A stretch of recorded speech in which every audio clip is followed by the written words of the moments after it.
First and foremost, I wanted to express our condolences to the family and friends of Mike Sands from Fox 40 in Jackson, who passed away this Saturday. So certainly the Mississippi State football program, has him on our mind right now. So we want to start off with that. Obviously disappointed with the outcome of the game. Thought we had a solid week of practice. Thought the kids played hard, but didn't perform well enough against a quality SEC opponent to win the game.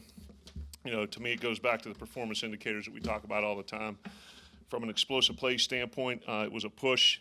We had 12 6-run, 6-pass, and they had 12 6-run, 6-pass. So that was even. The biggest thing in the game to me was the turnover margin. We gave it away 3 times and didn't get any, so we were -3 in the turnover battle. -6 the last 2 weeks, and I think -7 over the last 3. So it's going to be very tough to win a lot of games when you're turning it over and not creating very many turnovers. Red zone battle. We were 4 for 4 in the red zone with 3 touchdowns. They were 6 for 6 with 6 touchdowns, so we were -2 there. And then 3rd and 4th down conversion percentage, we were 6 of 13, and they were 8 of 11. So we needed to get off the field there. So obviously when those things aren't stacked in your favor and you're not winning those categories, it's going to be tough to win the game. So needed to get better there and continue to work and continue to improve. From a student athlete of the week, Brandon Cunningham and then Fred Peters were chosen this week. From an injury standpoint, I'm just going to go with the questionable guys and out guys, not the probables. On offense, Stuart Reese, questionable with a lower body. On defense, Mo Smitherman, who I told you was out for the season, had his surgery this morning with a lower body. Fletcher Adams will be out for the remainder of the season. He had surgery this morning with a lower body. Aaron Brule, questionable with a lower body. Cam Dantzler, questionable with an upper body. James Jackson, questionable with a lower body. Jarion Jones, out with an upper body.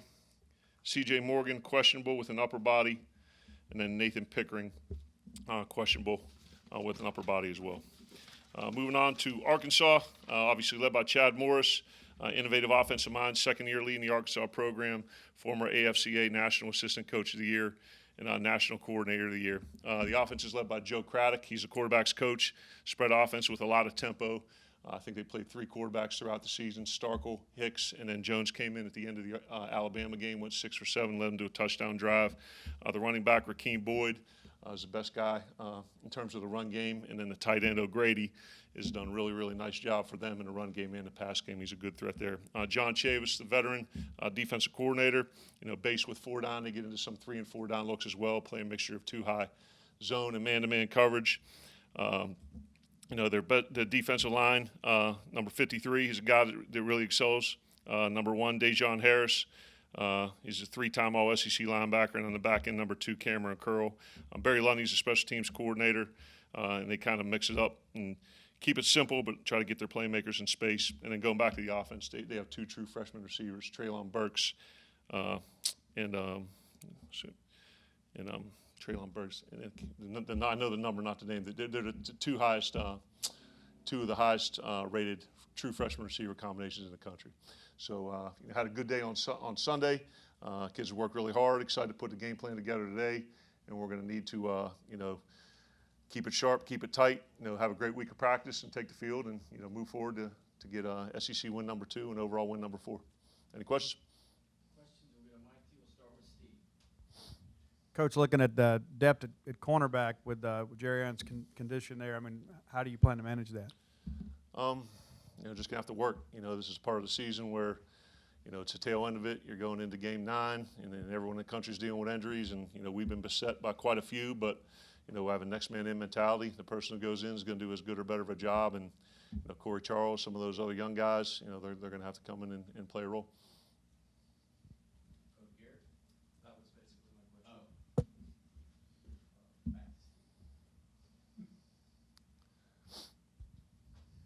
Coach Colin Hill kind of had a return to form this past weekend, like he was running angry again. What did you see from him when you had a chance to reevaluate the tape? Yeah, first and foremost, I thought the offensive line did a good job being physical up front, getting a push, creating some movement, some horizontal and vertical schemes in the defense.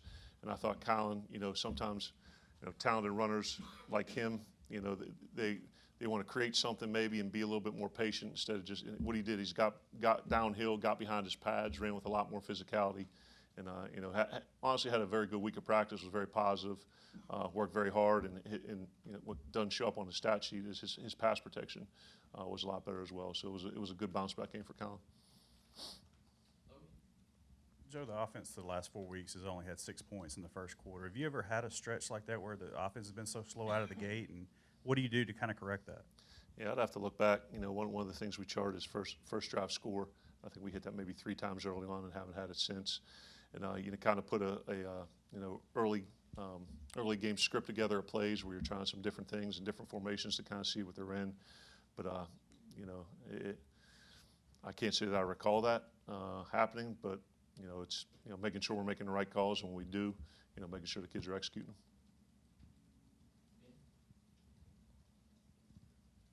Joe, you talked about it a little bit post game, but with Garrett struggling in that first half, what did you see maybe from him the first half that maybe stuck out, and in the second half, what stuck out about maybe getting him going a little bit better? Yeah, I don't think he was necessarily pressing it, but some of it was accuracy issues, some of it was reads, some of it was protection on the third down stuff.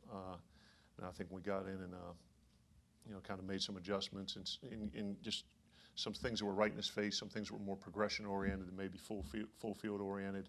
And I was able to get his feet underneath him and set in the pocket. And I thought he bounced back nicely in the second half. Given where you guys are in the standings, where Arkansas is in the standings, how desperate do you think both teams will be, and how does that change kind of the scope of the week and then leading into the game especially? No, I don't think there's desperation by necessarily any means. I think, we're certainly focusing all of our concentration and all of our efforts and, practice preparation to make sure we're doing everything necessary to go out and perform and play well this week and get a win this week. Coach, obviously injuries have played a role on the defensive side of the ball, but when you look at that film from the A&M game in the previous week, what things do you see that are fixable that need the most attention to fix on that side of the ball?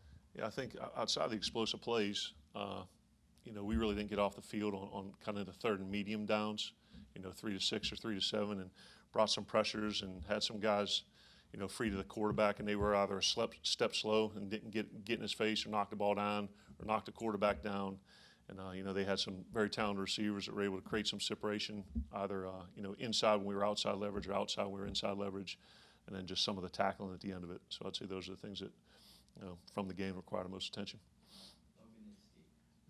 Before the game on Saturday, y'all did the circle drill. I don't know that I've ever seen that at this level. Yeah. What kind of brought that on?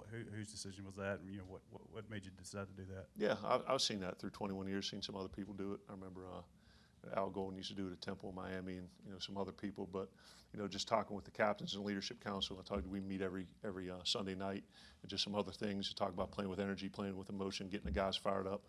They didn't think that was they thought it was a good idea to just have 3 guys, and not necessarily Oklahoma, but it was more of a straight on, I guess people call it a board drill, where you let them fire off and let the guys drive and blow the whistle. So kids liked it; they were fired up about it. Coach, last 2 weeks we've seen Isaiah Zuber kind of emerge as a playmaker in the offense. What do you kind of attribute his recent ascent to? I think opportunities, and I think practice preparation. Michael's done a real nice job with him, and his flexibility, from this past game, with the 2 touchdowns, he caught one at the X position and one at the slot position. So he's a guy that, like we talked about early on, can do things as an inside and outside receiver, and he's doing a good job creating separation and making plays on closely contested balls. So he'll continue to improve throughout the season.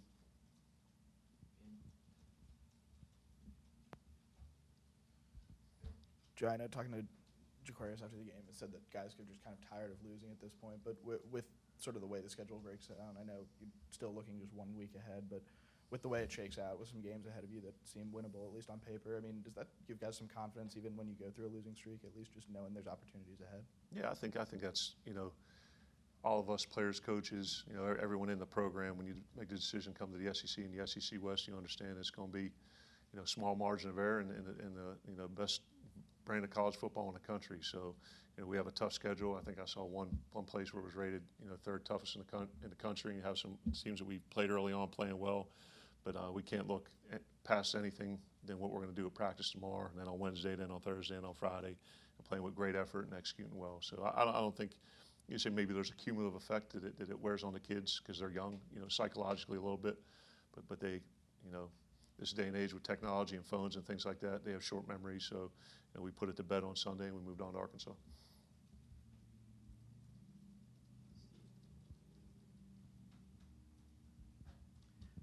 ball security's been a bit of an issue. I mean, obviously 3 turnovers Saturday, one of those a little bit questionable. But how do you how can you correct that mid-season? How do you kind of rep that out to kind of protect the football a little bit better? Yeah, well, one with the quarterbacks and the interceptions, that comes down to decision making and accuracy and knowing when, it's better to take a sack or throw it away than try to throw it in an ill-advised spot. And then from a fumble standpoint, I mean, we do ball security circuit at a minimum of once a week and usually twice a week. So, it's just about habits, keeping the ball high and tight, not letting it get away from your body. So that is something that we drill every week in practice, and obviously need to, continue to do a better job with it.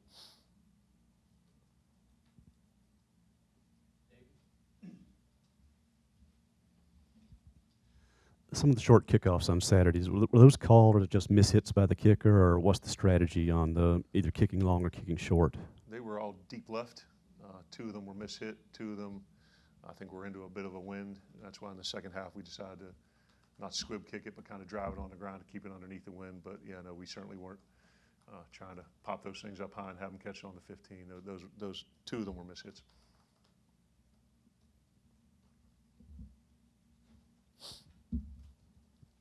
After the Kentucky game, there was obviously that big display of emotion by you in the locker room. Yeah. Just wondering, like, how long ago does that feel? Like, the course of an SEC season, you talk about, there being highs and lows. There's been more lows of recently.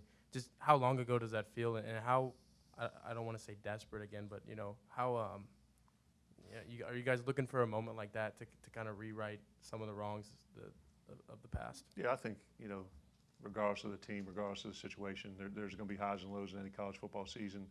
And it doesn't seem that long ago. It was great to get that SEC win and particularly do it at home. But you can't look in the rearview mirror. You got to look through the front windshield and see what's ahead of you. And I know our kids are focused on everything that we need to do this week to be ready to beat Arkansas. Anything else? All right, thank you. Appreciate it, guys. Have a great day. Hail State.